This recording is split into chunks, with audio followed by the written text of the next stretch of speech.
प्रभु यीशु का धन्यवाद करते हैं इस समय के लिए। मैं आशा रखता हूं कि आप सब ने आज की स्तुति का आनंद उठाया है। हमने जितने भी गीत गाए, इन सभी गीतों में हमने प्रभु की उपस्थिति को और प्रभु की प्रेजेंस को हमारे बीच में देखा है। मेरे साथ निकालिए उत्पत्ति की किताब, उसका 6 अध्याय। अपने आस पड़ोस भी देख लीजिए, जिनके पास बाइबल नहीं है आप उनकी प्लीज सहायता कीजिए। उत्पत्ति की किताब, उसका 6 अध्याय।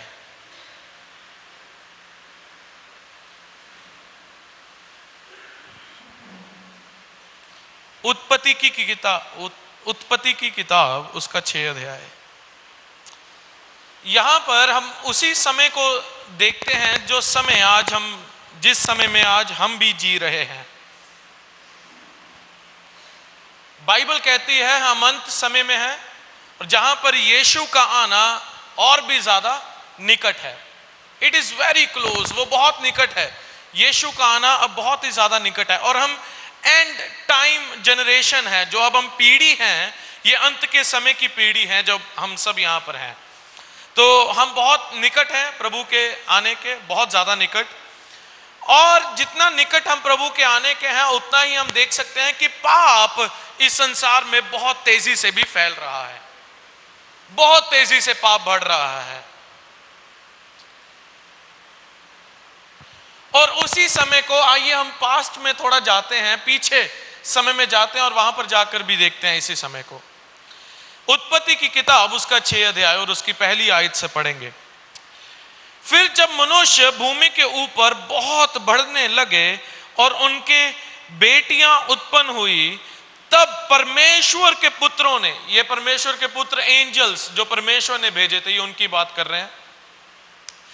तब परमेश्वर के पुत्रों ने मनुष्य की पुत्रियों को देखा कि वे सुंदर हैं, और उन्होंने जिसको चाहा उनसे विवाह कर लिया।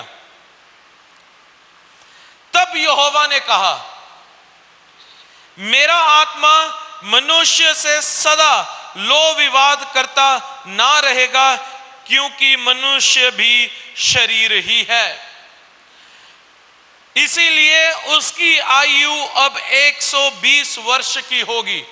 यहां पर यह आयु नियुक्त कर दी गई थी, क्योंकि पहले समय में देखें तो बहुत लंबे लंबे मनुष्य बहुत लंबी आयु जी रहे थे, लेकिन यह समय था जहां पर परमेश्वर ने 120 वर्ष की आयु नियुक्त कर दी। इसलिए हम सब कहते हैं कि हम यीशु मसीह के अनुग्रह के द्वारा कितने वर्ष तक जिएंगे? 120 वर्ष तक। ये परमेश्वर के द्वारा नियुक्त किया गया वर्ष है, उम्र है। तो यहां पर परमेश्वर कहता है पाप बहुत फैल गया है। परमेश्वर के पुत्र जो स्वर्गदूत भेजे गए थे, उन्होंने मनुष्य की पुत्रियों को देखा, उनसे विवाह कर लिया। अब परमेश्वर कहता है मैं बस वाद विवाद ही नहीं मनुष्य से करता रहूंगा, क्योंकि आखिरकार मनुष्य शरीर में ही है। तो इसीलिए परमेश्वर ने मनुष्य की आयु, अब बहुत लंबे समय तक मनुष्य जीता था, तो परमेश्वर विवाद में नहीं रह सकता। इसलिए परमेश्वर ने मनुष्य की आयु 120 वर्ष यहां पर उत्पत्ति 6 अध्याय में कर दी। उसके बाद 4 आयत, उन दिनों में पृथ्वी पर दानव रहते थे, और इसके पश्चात जब परमेश्वर के पुत्र मनुष्य की पुत्रियों के पास गए, तब उनके द्वारा जो पुत्र उत्पन्न हुए वे शूरवीर होते थे। शूरवीर, जिनकी कीर्ति प्राचीन काल से प्रचलित है, उनके बारे में आज भी बातें होती हैं। 5वीं आयत, यहोवा ने देखा कि मनुष्यों की बुराई पृथ्वी पर क्या हो गई है? बढ़ गई है। क्या हो गई है? सब जन क्या हो गई है? बढ़ गई है। और उनके मन के विचार में जो कुछ उत्पन्न होता है वह निरंतर बुरा ही होता है। क्या आप देख सकते हैं वही समय आज है? आप टैली कर सकते हैं? आज भी यही स्थिति हो चुकी है। आज भी हम देखते हैं तो बुराई जो पृथ्वी पर है वो बहुत भर चुकी है। अभी मैंने आज सुबह ही खबर पढ़ी कि हिमाचल ऊना में 6 साल की लड़की का रेप हो गया। बुराई बहुत तेजी से बढ़ रही है, बहुत तेजी से। सो आप देख सकते हैं बुराई पृथ्वी पर बढ़ गई है, और उनके मन के विचार में जो कुछ उत्पन्न होता है वह निरंतर बुरा ही होता है। अब यहां पर परमेश्वर एक बहुत बड़ी स्टेटमेंट देते हैं, बहुत बड़ी स्टेटमेंट। वो क्या?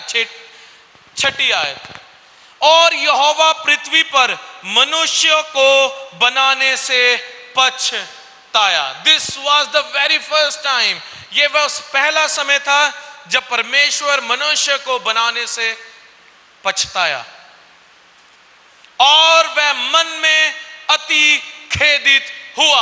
अब सोचें, परमेश्वर ने जिन्होंने स्वयं अपने स्वरूप में इंसान को बनाया, उसी को बनाने से अब परमेश्वर पछता रहा है। इसका मतलब जो पाप है, जो बुराई है, वह कितना घिनौनी तरीके से उस समय में बढ़ चुकी थी कि वह समय था कि परमेश्वर भी अपनी क्रिएशन से पछता गया कि मैंने इन्हें क्यों बनाया। 7वीं आयत, तब यहोवा ने कहा, मैं मनुष्य को जिसकी मैंने सृष्टि की है पृथ्वी के ऊपर से मिटा दूंगा। क्या मनुष्य, क्या पशु, क्या रेंगने वाले जंतु, क्या आकाश के पक्षी, सबको मिटा दूंगा, क्योंकि मैं उनके बनाने से पछताता हूं। यह बहुत बड़ी स्टेटमेंट परमेश्वर ने दे दी, बहुत बड़ी स्टेटमेंट, जहां पर वह मनुष्य के बनाने से पछता रहे हैं।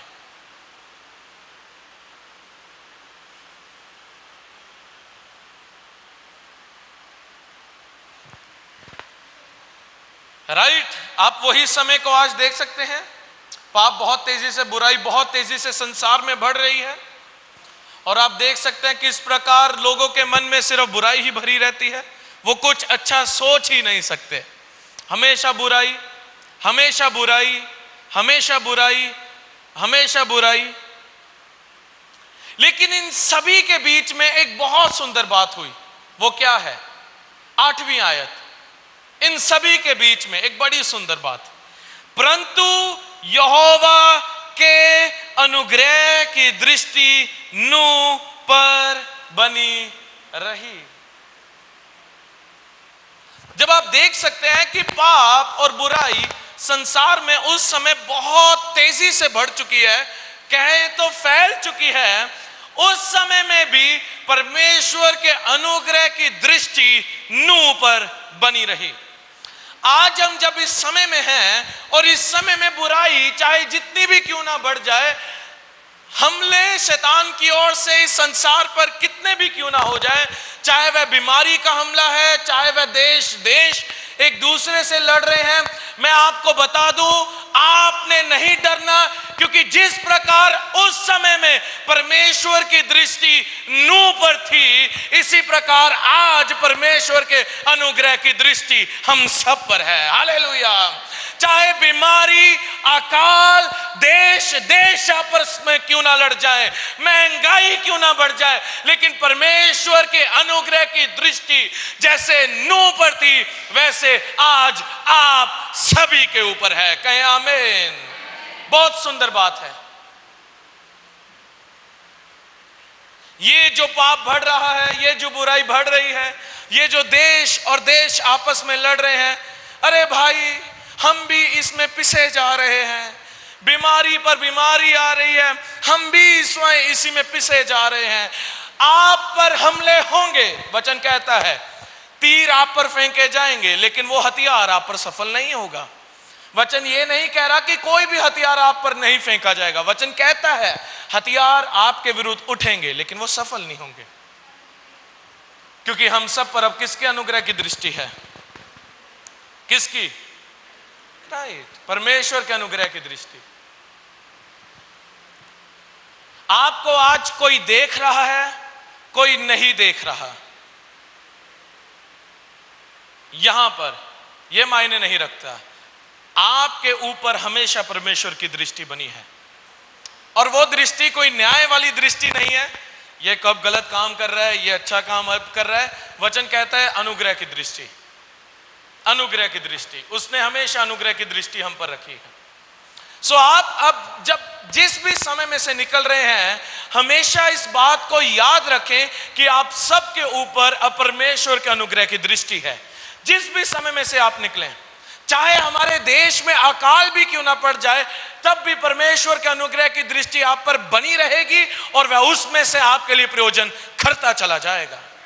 मैं संसार की गारंटी नहीं लेता, लेकिन मैं आप सबकी और अपनी गारंटी जरूर लेता हूं कि परमेश्वर अपने अनुग्रह की दृष्टि से हमें कभी भी दूर नहीं जाने देगा। ये बात के लिए मैं 100% गारंटी लेता हूं। परमेश्वर आपसे बहुत प्यार करते हैं, इस बात को जानना हम सब के लिए बहुत ज्यादा जरूरी है। मेरे पीछे कहें, परमेश्वर मुझसे बहुत प्यार करते हैं। यही प्रकाशन और यही बात को जानना आप सब के लिए बहुत ज्यादा जरूरी है। इससे बढ़कर और कुछ नहीं आपको जानना। सातवीं आयत, जब जल प्रलय का समय आ गया, 7वां अध्याय और उसकी 1 आयत। तब यहोवा ने नूह से कहा, तू अपने सारे घराने समेत जहाज में जा, क्योंकि मैंने इस समय के लोगों में से केवल तुझी को अपनी दृष्टि में धर्मी पाया।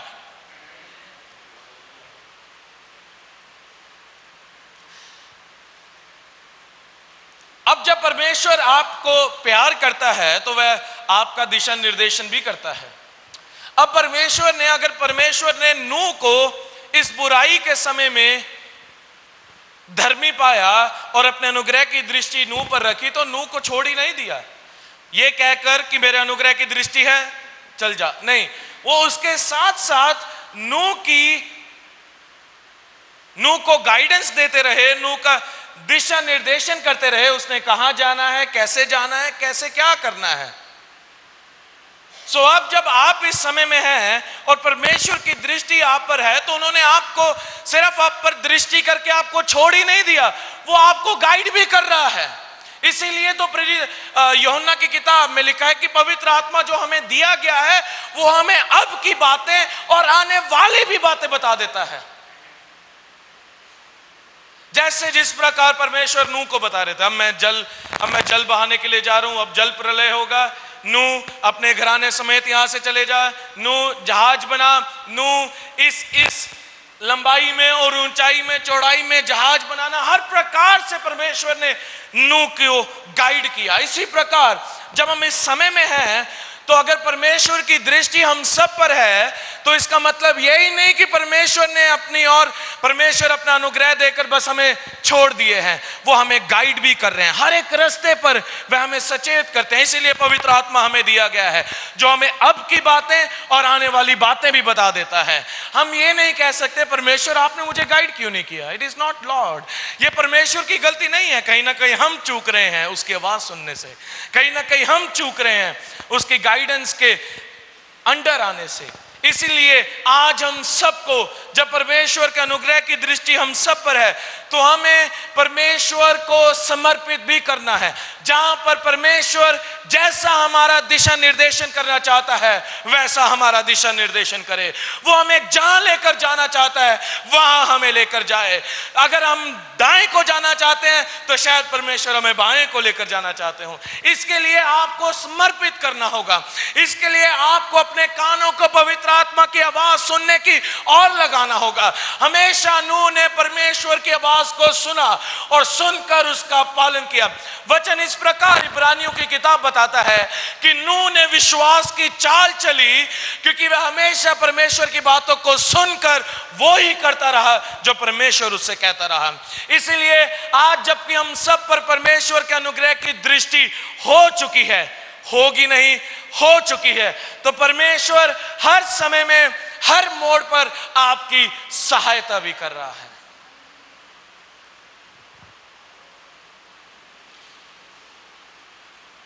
भजन संहिता 27 अध्याय और उसका 5 आयत। मेरे पास बहुत सी आयतें हैं मैं जो आपको दे सकता हूं इसके लिए। भजन संहिता 27:5।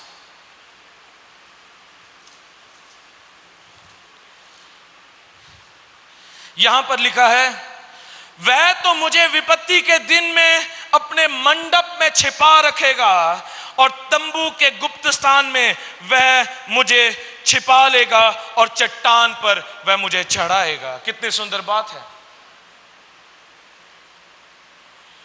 हमारा परमेश्वर वह नहीं है जो हमें विपत्ति के दिन में हमें छोड़ दे, कहे बेटा खुद निकल। वह हमें हमेशा हमारी सहायता करता है। क्या लिखा है? वह तो मुझे विपत्ति के दिन में अपने मंडप में छिपा रखेगा। वाह क्या बात है। सो अब जब पिछले सालों में हमने विपत्ति को इस संसार में आते हुए देखा, तब हमने ये भी देखा कि परमेश्वर ने हमेशा हमें अपने शरण स्थान में रखा। राइट?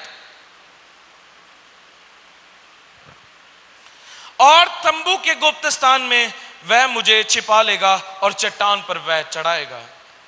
और आज जबकि हम मसीह में हैं, तो आज हम उसके मंडप में छिपे हैं और हम उसके गुप्त स्थान में छिपे हुए हैं, और आज मसीह हमारी चट्टान है और हम सब उस पर ही खड़े हैं। इसी का ही भजन संहिता 33 अध्याय और उसकी 18 आयत। देखो यहोवा की दृष्टि उसके डरवैयों पर और उन पर जो उसकी करुणा की आशा रखते हैं बनी रहती है। हर एक वचन आपके लिए बात करता है। हर एक वचन ये बात कर रहा है कि परमेश्वर आपकी ओर है, वह हमेशा आपके साथ खड़ा है। कभी भी आप ये ना कहें मैं अकेला हूं, मेरे साथ इस समय में कोई नहीं खड़ा।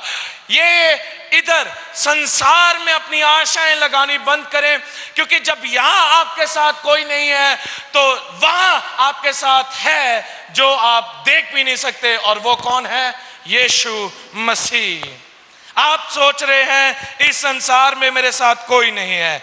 नहीं, आपके साथ परमेश्वर है। आपके साथ वो है जो नूह के साथ था। आपके साथ वो है जो उस समय दाऊद के साथ था। आपके साथ वो है जो उस समय दानियल के साथ था। आपके साथ आपका परमेश्वर है। उसके अनुग्रह की दृष्टि आप पर है। कोई विपत्ति आपको छू नहीं सकेगी, कोई बीमारी आपको छू नहीं सकेगी, कोई भी बात आप पर हानि नहीं ला सकेगी, क्योंकि परमेश्वर आपके साथ है और वह हमेशा आपको बढ़ा रहा है। कहें आमीन। ये सुंदर बात हमने ग्रहण करनी है। 19 आयत 33 की 19 आयत कि वह उनके प्राण को मृत्यु से बचाए और अकाल के समय उनको जीवित रखे। हम इस प्रभु की आराधना करते हैं जो अकाल के समय में भी हमें जीवित रखता है, जो अकाल के समय में भी हमें जीवित रखता है।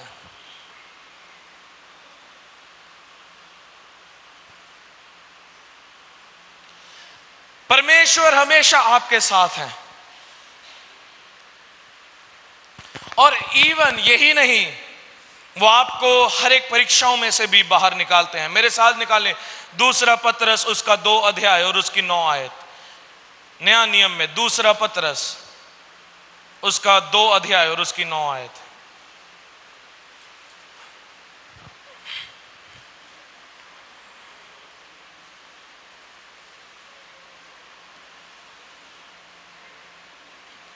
दूसरा पतरस 2 अध्याय और उसकी 9 आयत। यहां पर क्या लिखा है? तो प्रभु भक्तों को परीक्षा में से निकाल लेना और अधर्मियों को न्याय के दिन तक दंड की दशा में रखना भी जानता है। सो परमेश्वर हमें किस में से निकालना जानता है? किस में से? ऊंची से। किस में से? किस में से? Right right. सो कितने इस समय परीक्षा में हैं अपने जीवन के? राइट, उसमें से भी प्रभु आपको निकालेगा बाहर। वो निकालने की सामर्थ्य रखता है। अपने सिर्फ अपने आप को सिर्फ पवित्र आत्मा के हाथों में समर्पित कर दें। कहें पवित्र आत्मा मुझे गाइड कीजिए, आप मुझे बताएं मुझे किस ओर जाना है, मुझे क्या निर्णय लेने हैं, मुझे बुद्धि और समझ दीजिए कि मुझे बातें कैसी करनी है। इन सब के लिए परमेश्वर अपने पवित्र आत्मा के द्वारा आपको हमेशा गाइड करता रहेगा। और परीक्षा में परमेश्वर नहीं डालता, परीक्षा में हम स्वयं से डलते हैं। इस बात को हमेशा याद रखिएगा।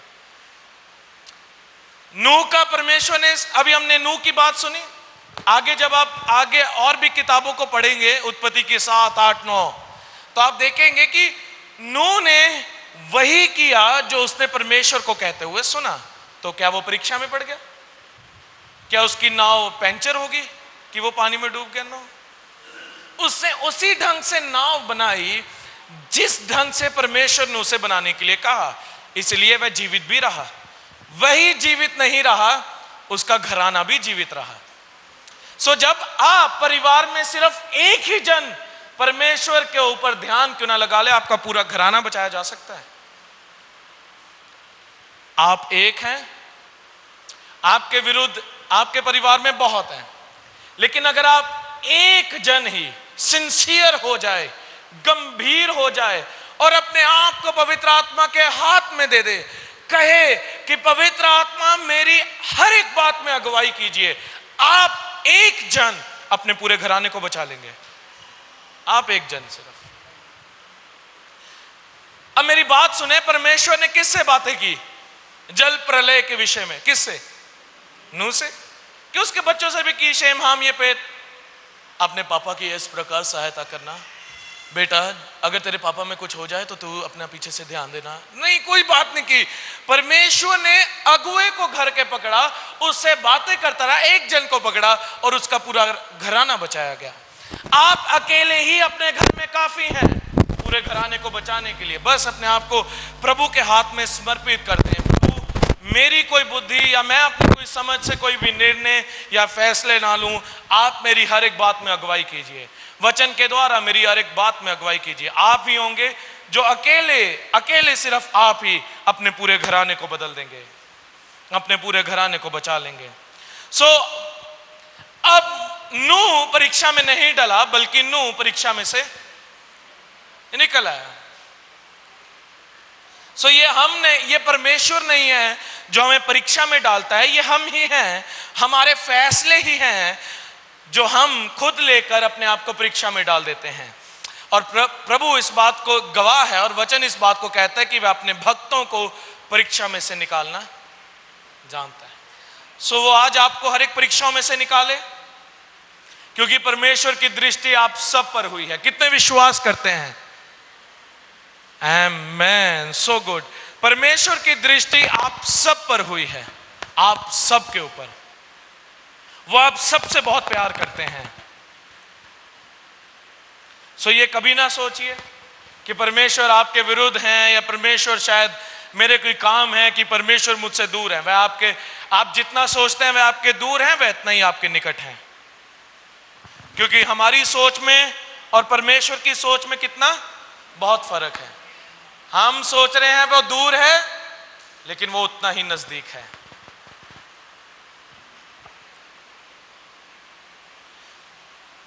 सो चर्च, अब जबकि आप आगे अपने समय को जीने के लिए जा रहे हैं, जहां पर आप देखेंगे कि अंधकार और भी बहुत तेजी से फैल रहा है, तो आपको क्या करना है? कौन बताएगा मुझे? आप क्या करेंगे उस समय में?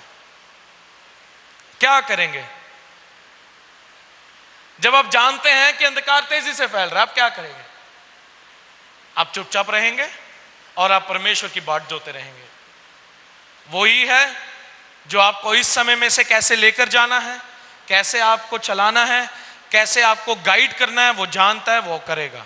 आपको कुछ नहीं करना, आपको शांत बैठना है।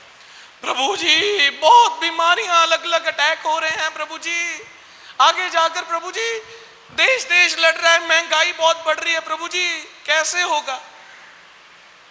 ये आपको नहीं करना, ना ही ये आपको सोचना है।